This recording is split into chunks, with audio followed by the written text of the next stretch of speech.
Riveting content. Empowering your life. Welcome to the Sphere. This episode is sponsored by Houston Housewives of Finance. For more information on increasing your cash flow, becoming your own money manager, and to schedule your complimentary personal finance strategy, contact the Houston Housewives of Finance today at 1-844-700-4463. Elite Dental Wellness. At Elite Dental Wellness, Dr. Ashandra Batiste understands that one of the biggest obstacles is dental fear. The vision at Elite Dental Wellness is to ensure every patient is treated with respect, ultimate care, patience, and love. Call us today to make an appointment at area code 713-789-8680. Looking to advertise? Join the Sphere's vast demographic reach of thousands of people all over the world. Send an email today to advertise@thesphere.tv or call us at area code 832-772-7789.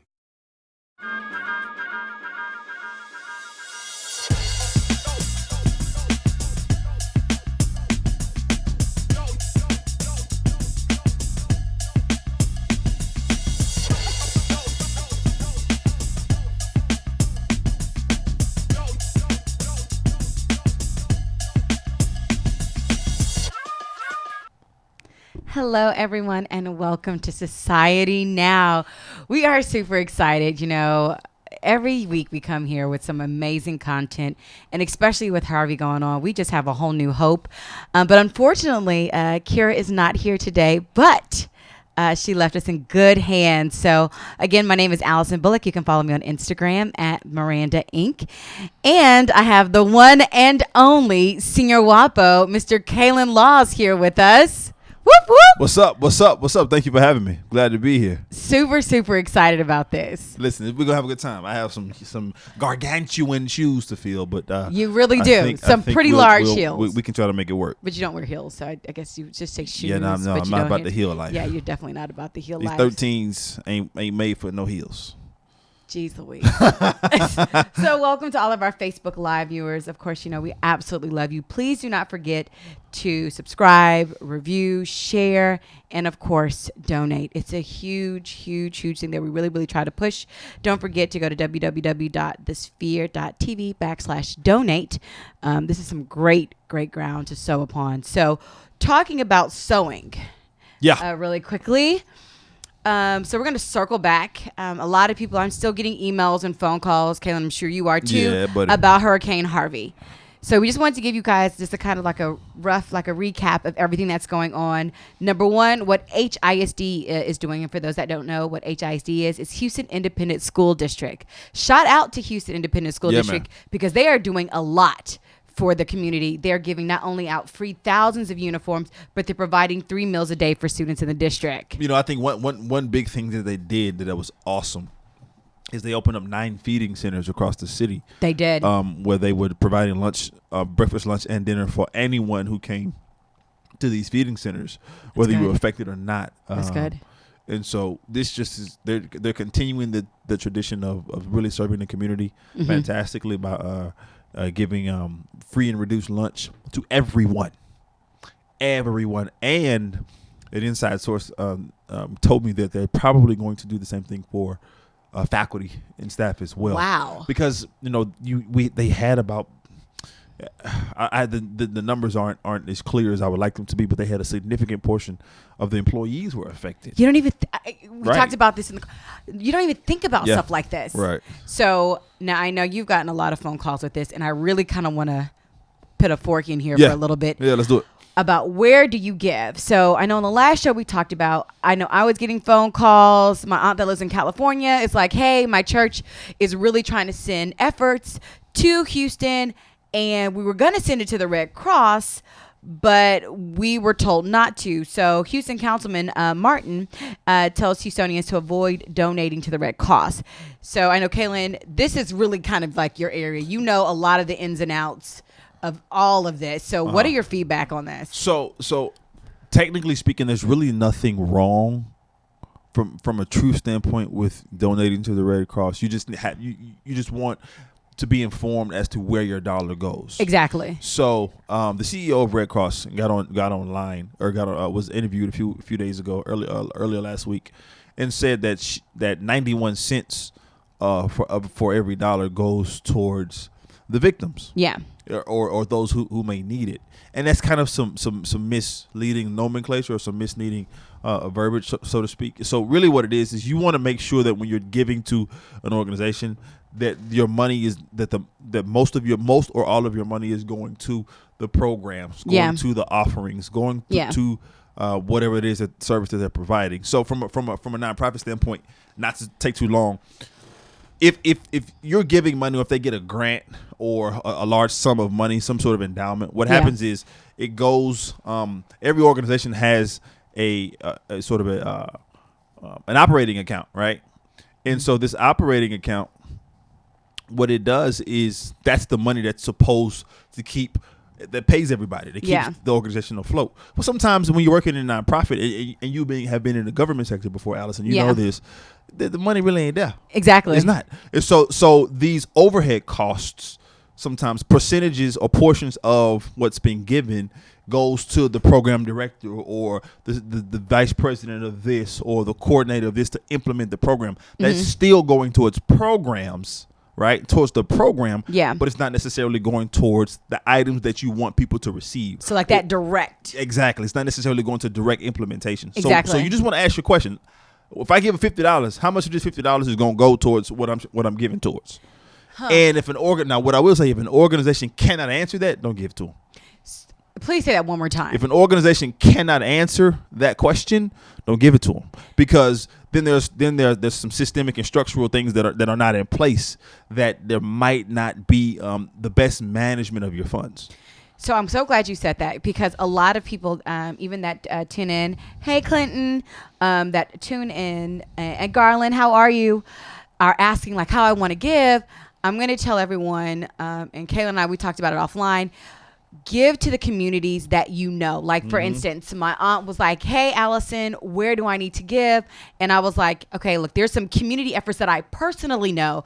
Like the person that I know that's over it, I would say send it to their website, go to their website, because I've seen that, because I volunteered, and I'm literally picking up toiletries and diapers and I'm seeing where the money's going. Now, I love Facebook. Everybody knows I love social media, although I'm not on it a whole bunch, but I love it. And people are getting these reposts after reposts. If you do not know the person or knows the person that knows the person that's doing it, don't just sow like blindly. Literally do your research. Yeah, do your homework. Your homework. It's just a simple, check the website, give them a phone call, and then make an informed decision. If you are not getting what you want, if you don't understand what you or not getting what you want to see or to hear, then buy the stuff yourself and mail it.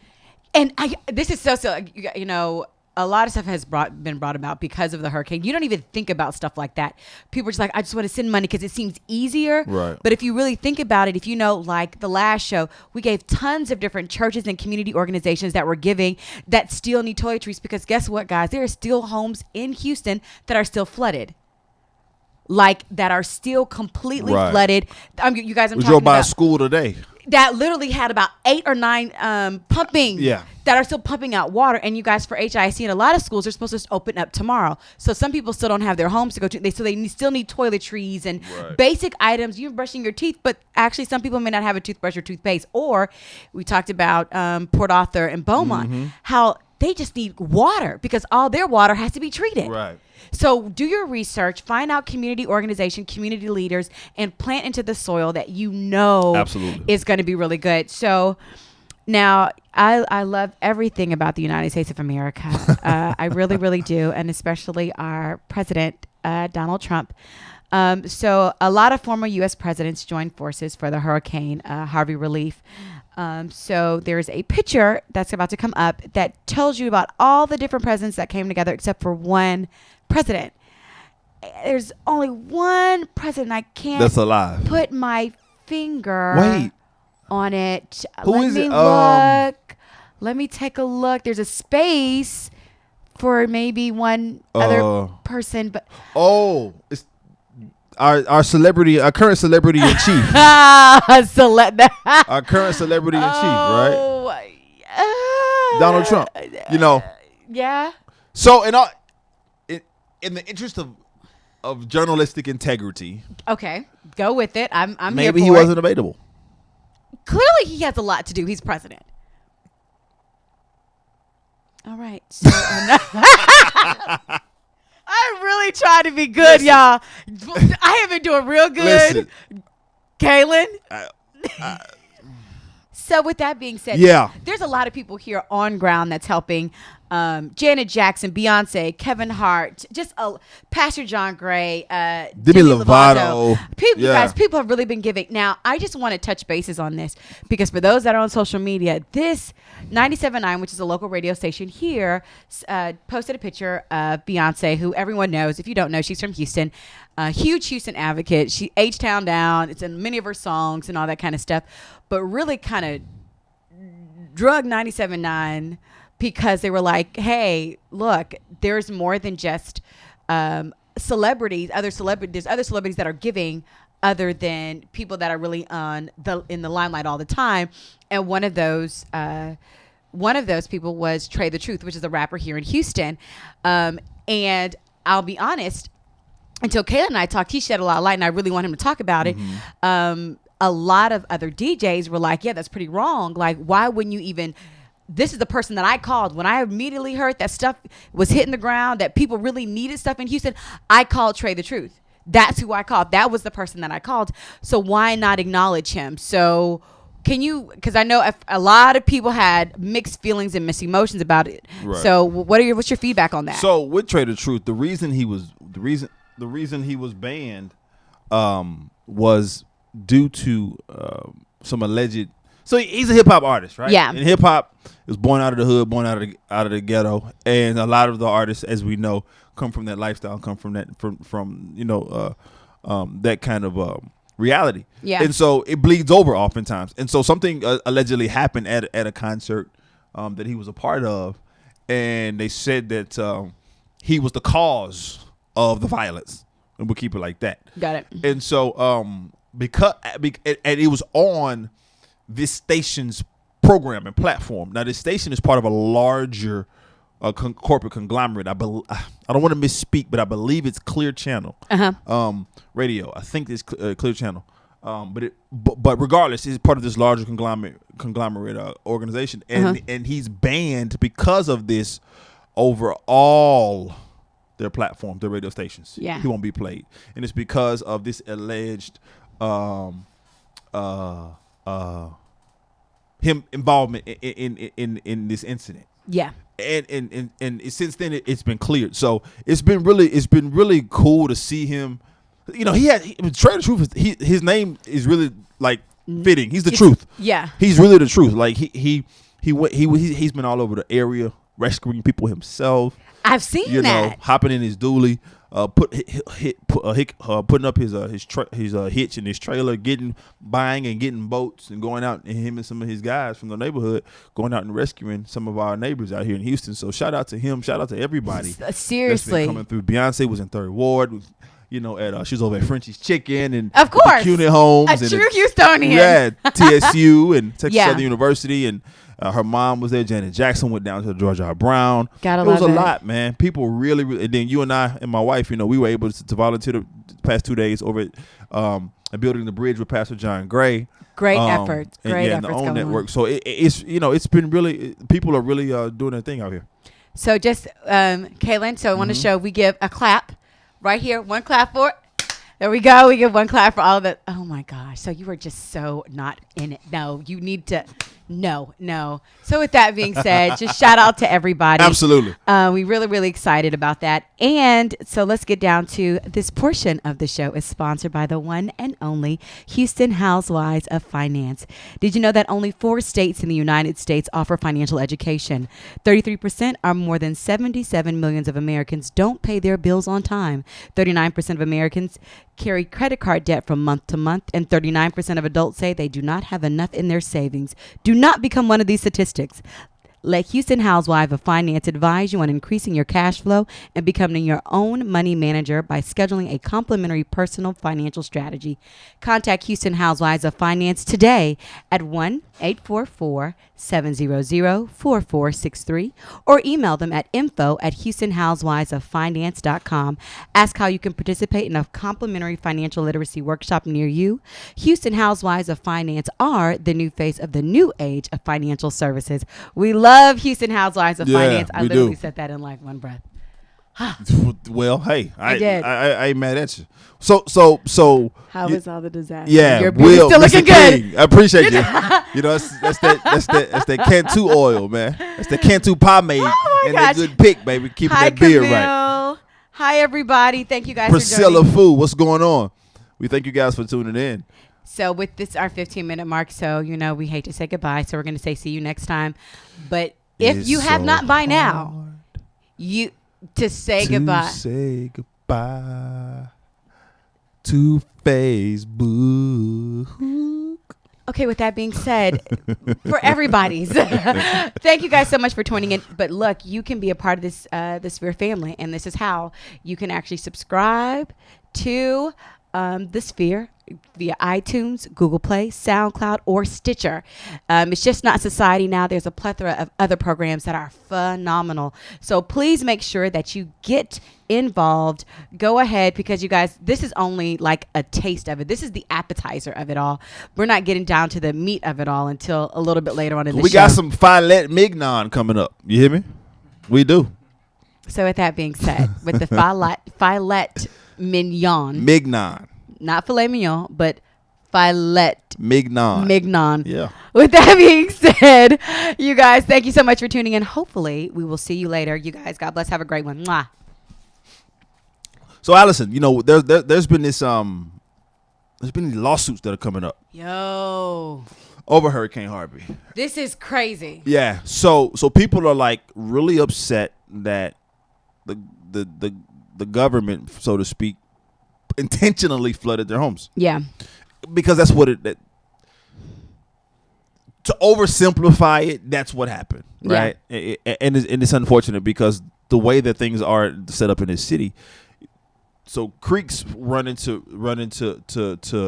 bayous, and bayous flow into rivers. Yeah. Well, but we also have reservoirs here in Houston. Every city that's in a climate like ours is built on floodplains and built to only withstand a certain amount of flooding. Mm-hmm. We're built to withstand 2 inches, and then everything else goes into these reservoirs, mm-hmm. right? Well, then once the pressure of the reservoir start getting too much, they have to do what's called a controlled release, mm-hmm. and they intentionally open some doors and let the water flow out.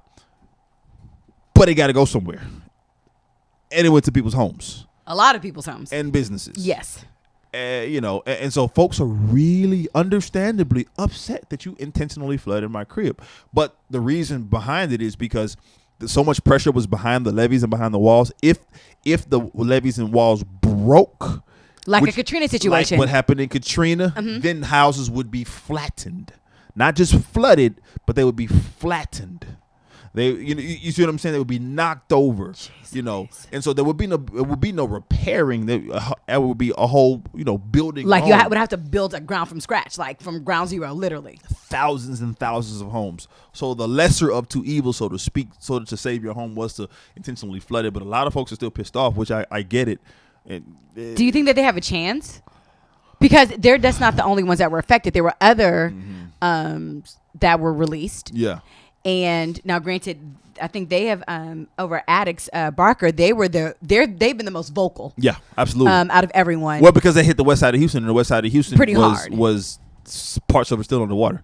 And we're 2 weeks out. So, do you think that honestly, with this lawsuit, that you think that people will actually get paid? So, there's a chance. There is a chance. So many technicalities. I think that they could get paid potentially because. They weren't made aware of the dangers, so you didn't. Not there was not post. Yeah, it was post. They gave it to you post like 2 hours, 3 hours before you had to get out. We're about to do it. You need to hurry up. Yeah, and mandatory evacuation. I may not have purchased over here had I known this. type of deal. But then there could be an argument about being, well, it's public domain. It's posted somewhere, so I don't have to tell. So it's really it's tricky. That gray. It's really that tricky. Gray. Yeah, it's really tricky. But listen, a lot of folks are making noise about it. I'm interested to see. It's a class action suit. That's what I love about the news. I'm interested to see next week what this is going to be like. Yeah. Because I feel like we're going to get more information. Because the way the news works, someone is going to look for someone to place the blame on. Yeah. So I'm interested to see who knew what ahead of time and who didn't say. And then another part of it is, even with the relief efforts, a lot of the relief efforts are being focused in, dare I say, more affluent and higher income areas. You look at the northeast side of Houston. Yep. I was over. That's the first place I volunteered. The efforts aren't being concentrated over there, and so that's another issue that needs to be watched as well. So it's one of those things, man, that we got to keep our eyes on it so that we can keep from crying and or laughing. But speaking of crying and laughing, you know what's funny and or sad? That Trump supporters really think President Obama was president during Hurricane Katrina. They are hailing him like, awesome job. He's really been there for us. He's saying Trump has been there for us, and President Obama wasn't doing Katrina. No, he literally wasn't. He wasn't because he wasn't even a part of. Yeah, he wasn't even president. But that's a Trump supporter. Oh, I did not mean that.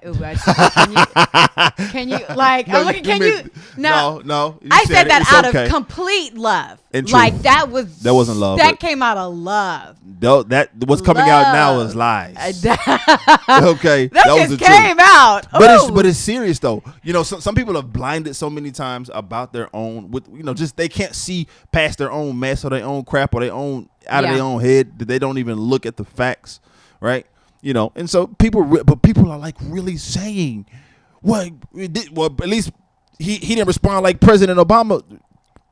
No, he didn't respond. He was a senator. So this is where I kind of get a little ticked off. There's a time to be petty. I get it, right? Everybody has their petty moments. There's petty people in the world. I get it. But people are still suffering. Yeah. So you're sitting here trying to hail somebody who really has not been here. Yeah. And no offense taken, but when you're talking about somebody that's still trying to gut out their kitchen and picking up family photos from the floor, and they've got random volunteers, thankfully, that are coming to help them, and then you're trying to hail a president that hasn't been there, I have an issue. Yeah. I have a concern. You see what I'm saying? So it's at this point, let's not say who was better and who was worse.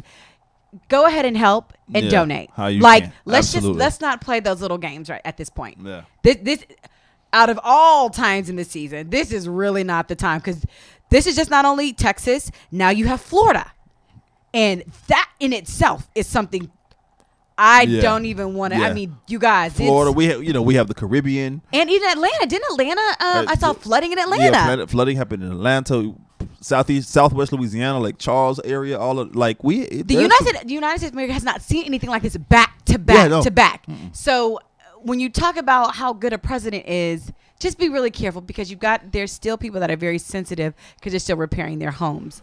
Stop being petty and trying to blame President Obama for everything. Okay, done. And so with that being said, there's a lot of stuff that's going on in Texas. And so Texas is not, Hurricane Harvey definitely did a lot to Houston. We're still rebuilding. #Houston Strong. But before we go in there. So, but you're right. There is a lot of rebuilding. Yes. But maybe, somebody may be in need of some rebuilding of a smile, or they may have chipped a love tooth, it. and they may, need to rebuild, their oral orifice. Well, this portion of the show is sponsored by Elite Dental Wellness. At Elite Dental Wellness, our vision is to create a welcoming practice that will offer exceptional dental care and a lifetime of dental wellness. We are committed to the finest possible oral care and the overall health and well-being of our patients. Elite Dental Wellness is built upon a foundation of integrity, expertise, and service. Through our commitment to modern dentistry, continuing education, and friendly atmosphere, we strive to make our patients feel that they are a part of our family. Dentistry can be scary, daunting, and uncomfortable. Dr. Batiste and her team work tirelessly to ensure your comfort. Make your appointment today with Dr. Ashandra Batiste at Elite Dental Wellness at 789-8680. Listen, go get that grill fixed. Perfectly put. Go get that grill fixed. So, talking about fixing Texas legal changes. Yeah. So, it's a lot of stuff that's going on in Yeah. Houston and the surrounding areas. But in the wake of Hurricane Harvey, many other things have been occurring, especially several laws. So, one of the ones, and Kalan, again, this is one of your areas, you know, about all of politics and all Yeah. that jazz. Texting while driving. I really just want to say this because people, it's become second nature. Can we get a clap for that? Seriously. Not like, how can you do the clap on that, but not do the other clap? Because texting while driving needs to stop, and now it's fully illegal around this whole state. Yeah. With a fine of, I think it starts at $99, and then for repeat offenders, it could be up to $200. And then they're still pushing what I hear coming out of the Capitol. They're pushing for, after a certain number of offenses, there's jail time. So I'm going to agree. So you remember growing up in high school, the car that used to be, as soon as you pulled up for drunk driving, it's like, this is what the car looked like Right. from drunk driving. Right. The cars that look like that now are not from drunk drivers. Yeah, They're from people that are texting. Yeah. People are literally Occupied. dying daily. Occupied, yeah. By That's the number one cause of death for teens. Okay, High school let's- age teens. we are clearly in 2017 because people are dying because of when we didn't even have cell phones. You remember back in the day, you had a pager. Look Like at someone my wanted to get hit me on the hip. I had the You see three. what I'm I had the saying? 3-button one. The 3-button that you so pull fancy. out. Mine was red. Yeah. Okay. I hear you. But now you're getting to a point. So I'm super, super excited. Yeah, and so, I am. Kalan, what are some other laws that we've So got coming on? so this is when it's kind of funny to me. It really is. This is it's sad. open carrying swords and machetes, right? Blades That's scary. blades that are 5.5 inches in length are being permitted for an open carry in public areas.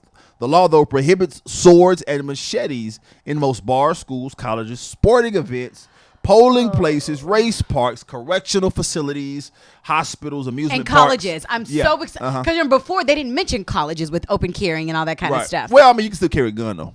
In college, you still can? Yes. In the state of Texas, it's called campus carry.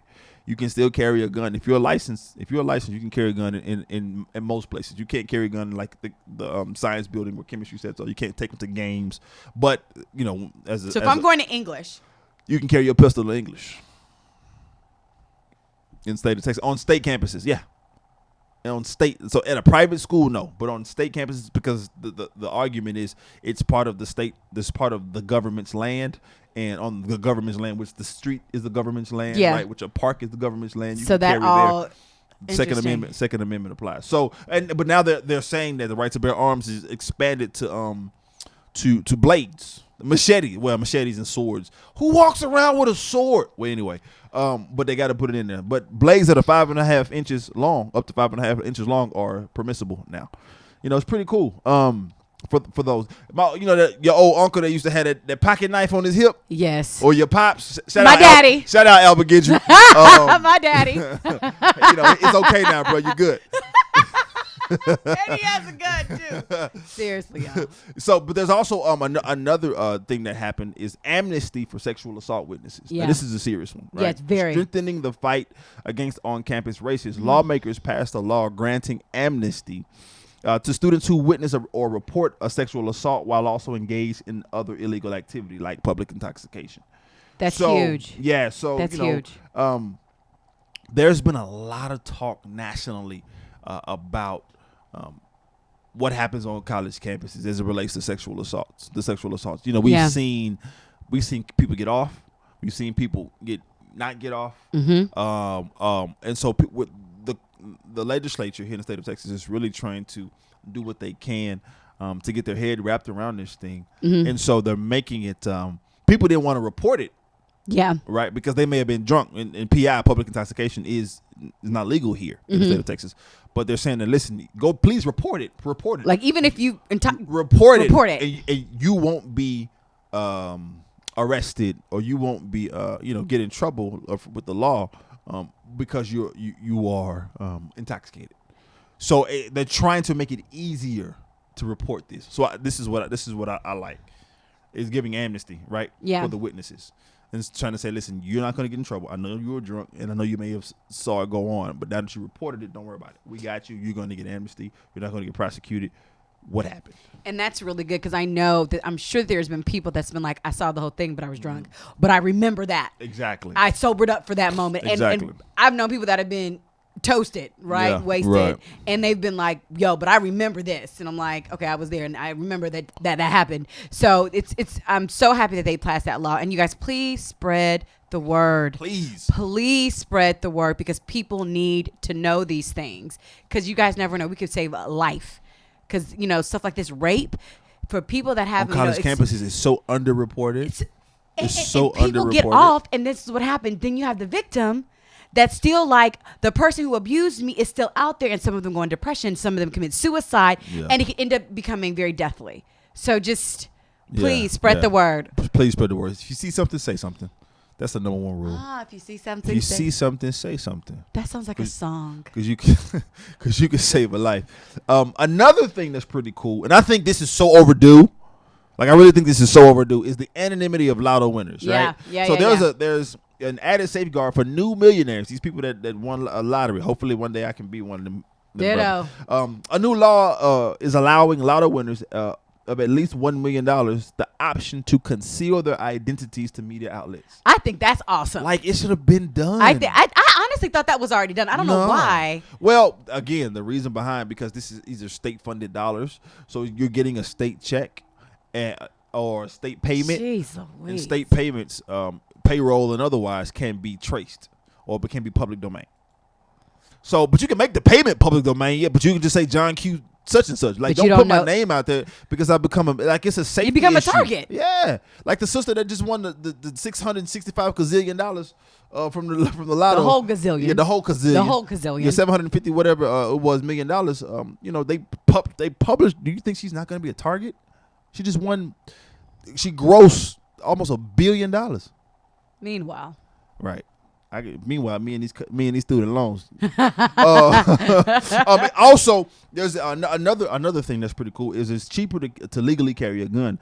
This new law lowers fees for first-time licensees to carry a gun to $40 from $140. Right. The renewal fee is also reduced to $40 from $70. The NRA says Texas fees will be the lowest in the nation since the law has taken place. It took place on September 1st.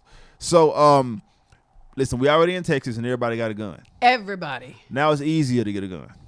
Again, so with recent events that's happening, I understand why a lot of people are trying to push gun for safety reasons. Because a lot of people that have a gun are like, I'm only getting it because if I have to use it, right? For safety, for protection.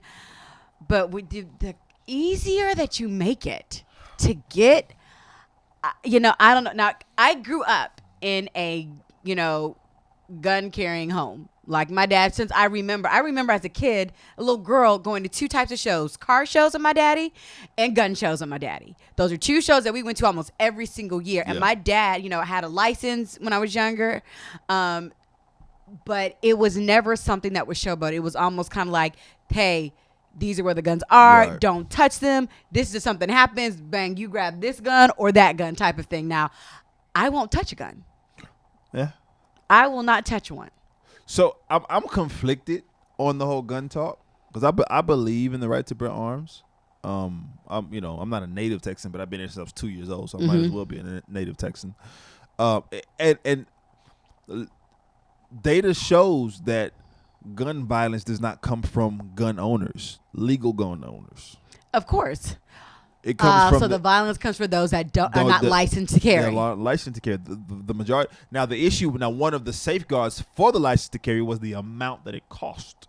Because most people. But now it's so inexpensive. I'm curious to see what's going to happen. But we're going to have to wait years and years and years to get enough data to be able to collect and to be able to make an assertion or an informed decision. But part of this is in response to the current political climate.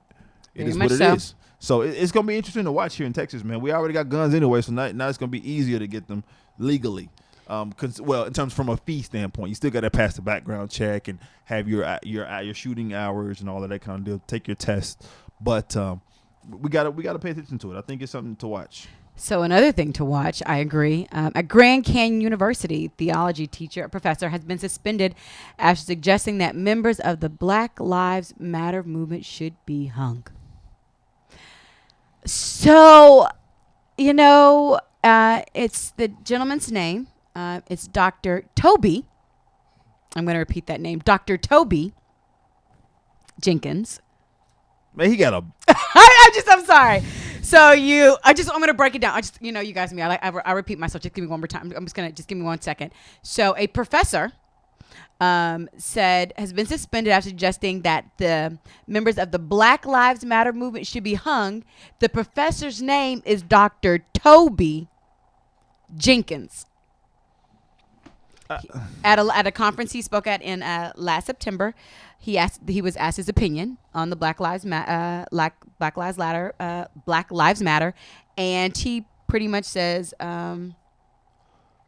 So he had a quote saying that this kind of rhetoric is not helpful to any conversation, and that's what I mean by they should be hung, bruh. Like, let me talk to you, Prof. Doc.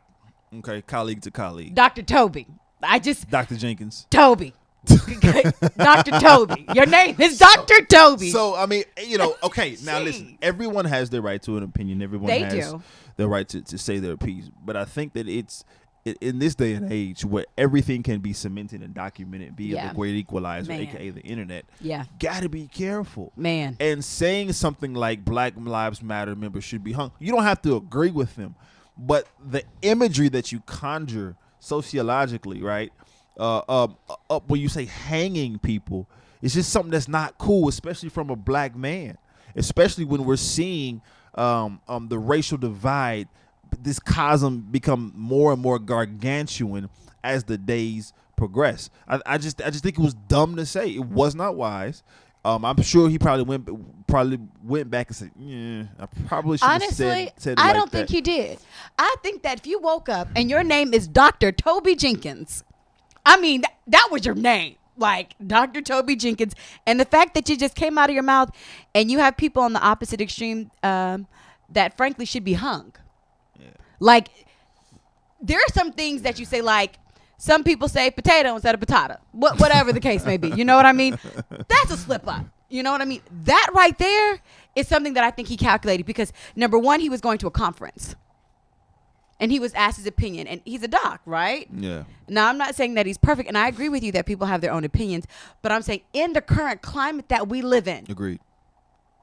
Everybody is becoming a little bit more sensitive, even a little bit more. And if you're at a conference and your name is, my last time saying it, Dr. Toby Jenkins, and you didn't even think that that would not rub people the right way, you're a professor. So, and I think it goes. It bodes well to say that the president of Grand Canyon University said, yes, it was wrong, but it's an isolated incident and does not represent who our faculty is. For sure. And does not represent who our students are. So even your own colleagues say, bruh, like you shouldn't have done that. You should have, Your name is Dr. don't. Toby Jenkins. I thought My the last time time was going to be your last time.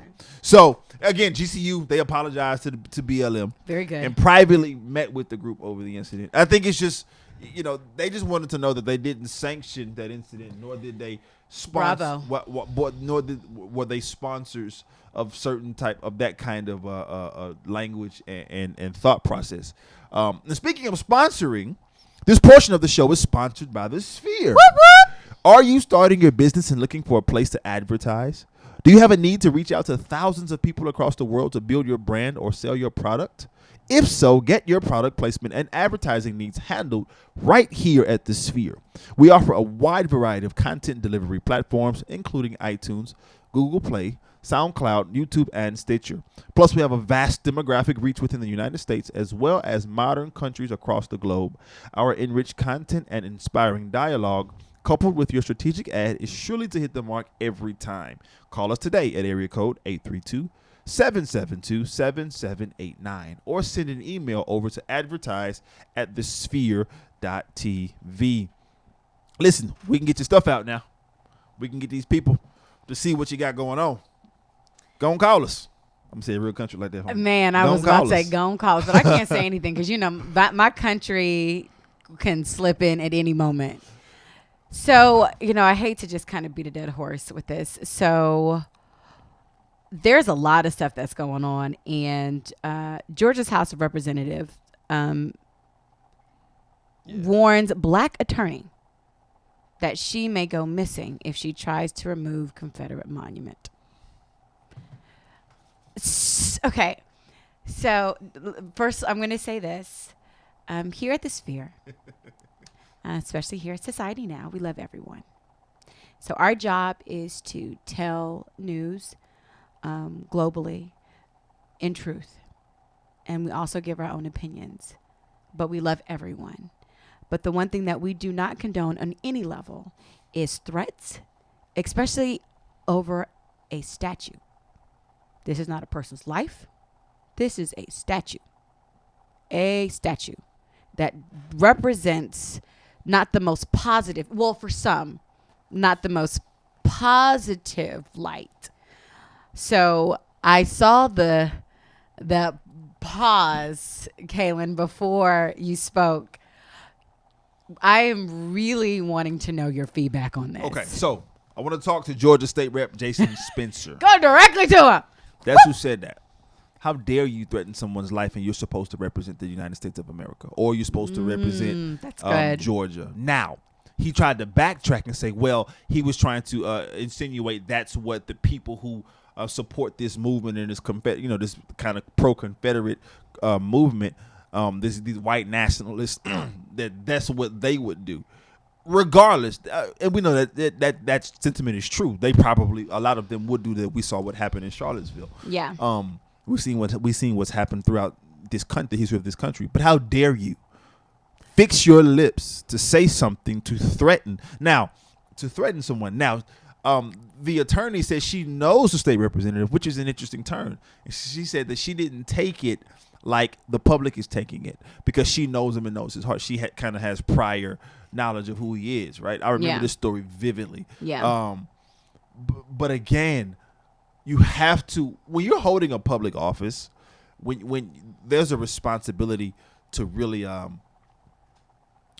mind your tone, right? Mm-hmm. To really speak the truth Mm-hmm. and to be careful when you talk. Now, I think the truth has to come out, but there's a way to deliver the truth to where you're not threatening anybody. Yeah.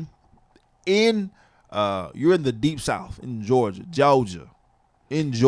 Perfectly said. Right. You see what I'm saying? Yeah. Right, where all along the Georgia, to the north of it is South Carolina, to the north of that is North Carolina, to the northwest of that is Virginia, DMV area. Like, you start really getting into Maryland and into that deep South where the roots of hatred and malice as it relates to racial divide are deep and are strong. You can't say crap like that, man, because you exacerbate it. You begin to throw fuel on the fire. Yeah. And now potentially somebody could read it out of context, since you said that wasn't the context that it was meant to be in. Now someone who was already emboldened in that way could say, well, our state government, they believe just like we do. Like, come on, man. You can't incite anything like that. It was just dumb. It was dumb. Again, I say, unfortunately, the climate that we live in, I'll say that because of all like the Harveys that are happening, Irmas, it's brought the country, certain parts of the country, more together. But stories like this are a gentle reminder that there is such a divide still, because in this climate you can't say that, even if you were trying to say it jokingly, you can't say stuff like that and someone not take a personal offense.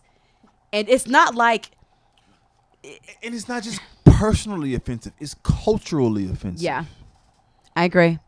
It's culturally offensive. I agree.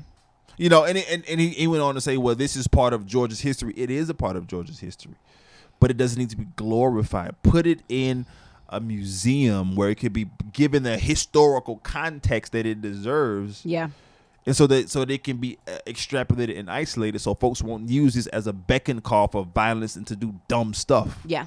Like, come on, man. It's asinine. It's asinine. But another thing that's really weird is that Omarosa is on the outs.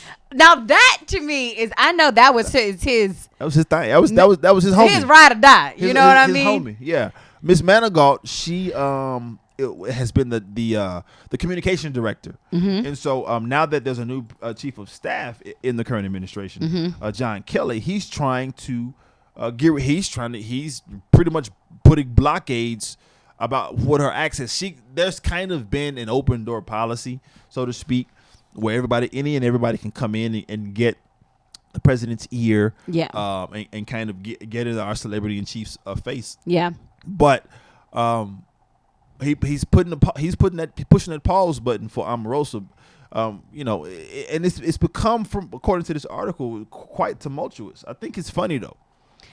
So let me ask you a question. Did you see this coming? I didn't see it coming, no, but it doesn't shock me. You see what I'm saying? Agreed. I didn't see it coming because I didn't see her being part of being the communication director. But now that she's there, it doesn't shock me. It does, and I honestly, I really don't think this one is racial though. I agree. I just think that I agree. I think she's not doing a good job. I agree. And he's like, we need to fix some stuff. And the reason being, it's we didn't talk about it on the show, but she has been going to a couple of different conferences, and it has gotten out of hand.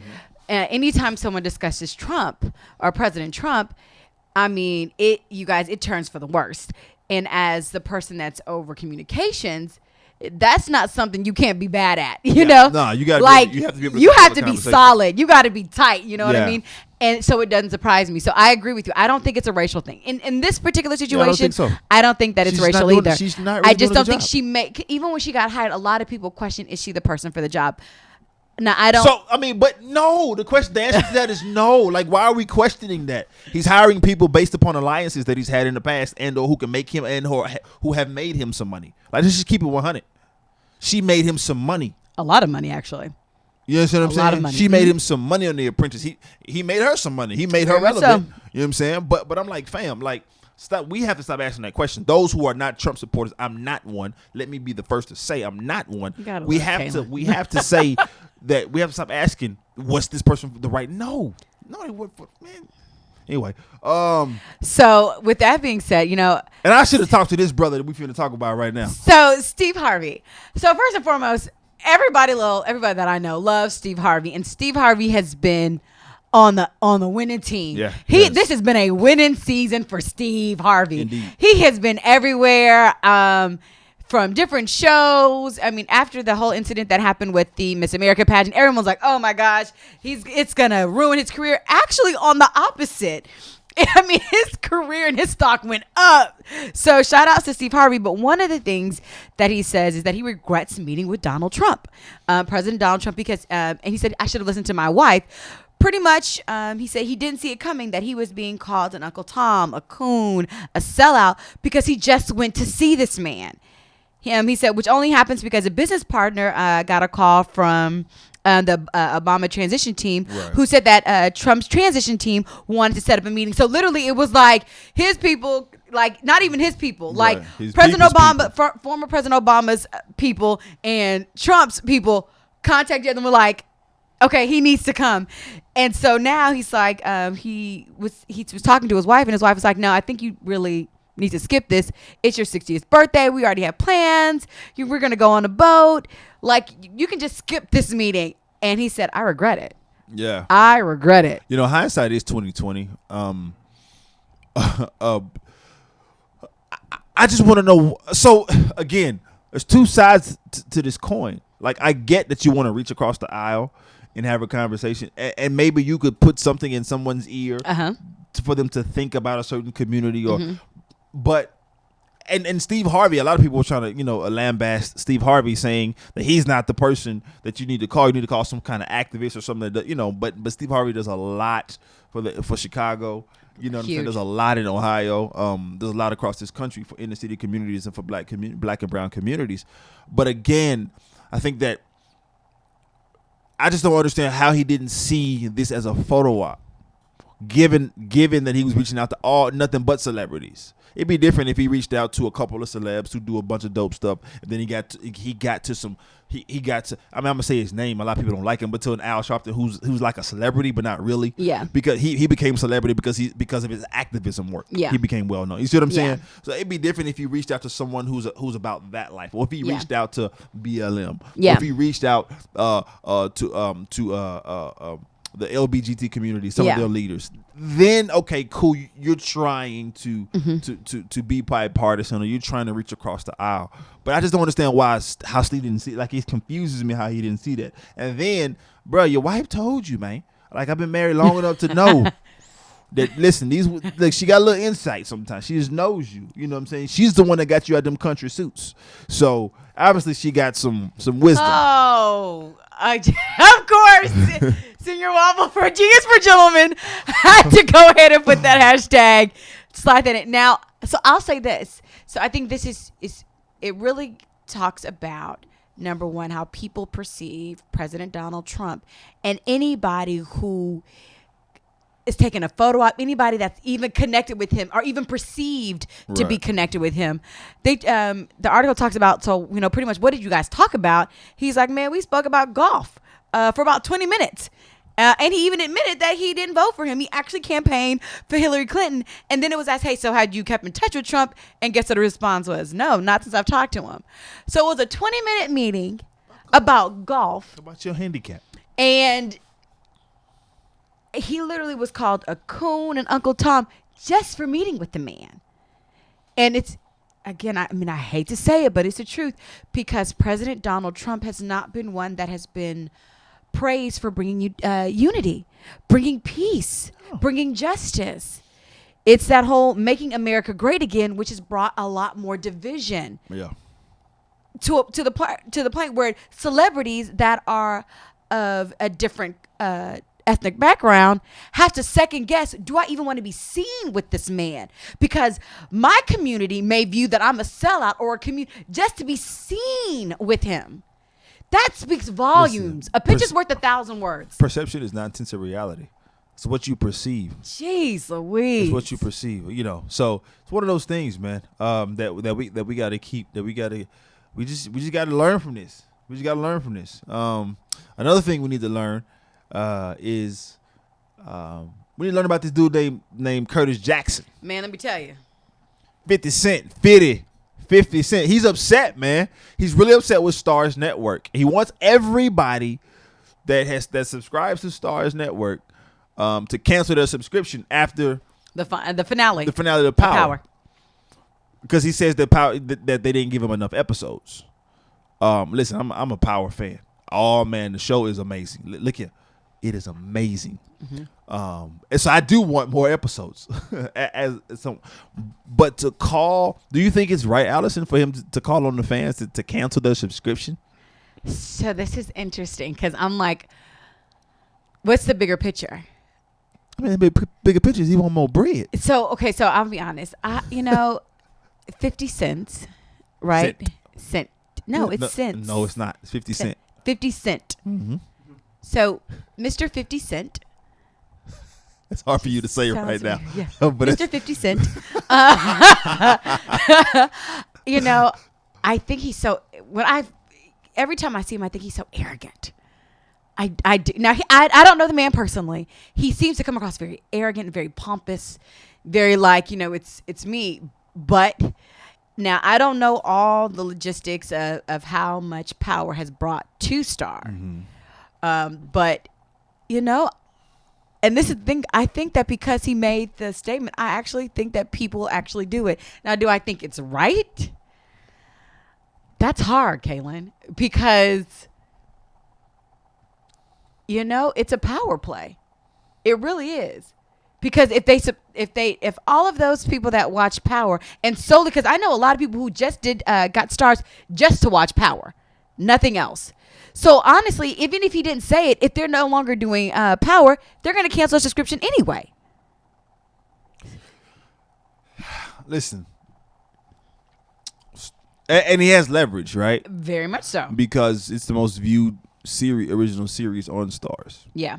It's the most popular show on Stars. Mm-hmm. So I as a business person, I think it's a smart idea because people aren't going to stop watching Power. I'm curious as to why he didn't stream it in the first place. Why he didn't go to Netflix? So that's what I always wanted to know. So I don't know the man personally, but he seems like a man that's about business and about dollar signs. So I think it's Netflix but we don't know when he started true. Power. We don't know what type of That's deal. true. So if the money wasn't right, to me, and he's not about quick money. You see what I'm saying? Yeah. He's a true businessman. businessman, yeah. So he's going to be like, okay, so I know this is going to be good because I know he did his research. You know, most pompous people to that degree have done their research and have a somewhat of a justification. You keep calling this man pompous. You really think he's arrogant? No, I do. I honestly think he's arrogant. But he's smart. He's smart. Sure. Agreed. And he's made a lot of power moves that have worked for his benefit. Again, I don't know this man personally, so I don't think that the deal was right with Netflix. So he was like, okay, Star's probably the best route for me to go. He did a lot of back and forth playing with money because for a while they had a back and forth with some of the money before. Yeah. So This now isn't the it's first kind of issue. like, okay, so it's going to be a finale, but okay, so I'm going to show you. I'm going to show you the power that I have. I'm going to, all the fans that watch Power, cancel. And guess what's going to happen? They're going to cancel it because not because he said so, but because they are Power fans. Yeah. If the show is no longer on there, they're going to cancel their subscription anyway. Yeah. If the article even said he would try to move it to BET, but I think that wouldn't be a smart move. It would be a total different dynamic. It would change the content of I the agree. show. The show is really edgy, really raw, really vulgar at times. You probably need to go like to HBO. But see, there's a lot of competition on HBO. Because you've got Insecure. Yeah. Yeah, but there's Which a lot, is the one with The Rock? That's with Ballers. HBO. Yeah, So that's to me Yeah, almost the Ballers. same type of So yeah, that similar. yeah. Type of edgy, not the same content, but exactly. that same type of Stars. feel. There's a gap there on Stars. So again, I do get it, but it's interesting to see. It's an interesting power move about Power. But there's another power move that happened here locally. Man, By a brother by the name of Tillman Fertitta. Now Tillman Fertitta is a billionaire executive, business mogul, real estate mogul. He restaurateur. He's the number one restaurateur in the world. Actually, he is the CEO over Landry's, Gotta love that. Landry's is the largest concept is Joe's Crab Shack. gotta love it. But there are a number of different restaurants. Tons. A number of different He restaurants freaking under owns Landry's. Kima. Yeah, Literally. Kima Boardwalk. But now he owns the Houston Rockets, and he purchased them for a record.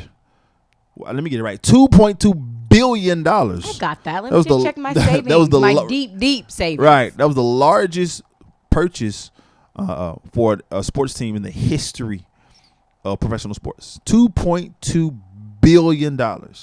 He was already a billionaire before that. Now he's doubled he's just about doubled his net worth with that purchase. I didn't realize. I knew, of course, I'm a Rockets fan, but I never thought. Is it because we're in Houston? What do you mean? As far as the deal, because the wealth, because it's in Houston and Houston has so much supporters with oil and gas. Is it because of all of those? When you the short of it is when you put a valuation on an organization, you put a valuation on their TV rights, you put a valuation on their salaries that they give out. You put a value. Part of that is the merchandise that they sell. Part of it is, all a lot of different factors. Got it. And so the price that it was for sale was $2 billion. He said, So, because what happens is a lot of investment groups go in to buy these teams because they're so expensive. Well, he didn't want. He's like, I don't want no investment group, so I'm gonna go ahead and show you what kind of money I got and give you $200,000 more. So $2 million more. I'm like, not $2 million. $2 million more. So I'm gonna give you $2.2 billion. Now let's just shut everything up. I got it. It's my team outright. Boom, boom. Right? Do people just write a check for that? Like, how does that work? That's a transfer, baby. That's a transfer. Click. That's a you got to get. Like when you have that, like, I want this team. How much? Call your account. Your account's probably there. You got transfer the money now. Transfer money. You got to get clearances and sign stuff and releases and all kind of things. Yeah, that's a transfer. There's no account for that. Well, sir.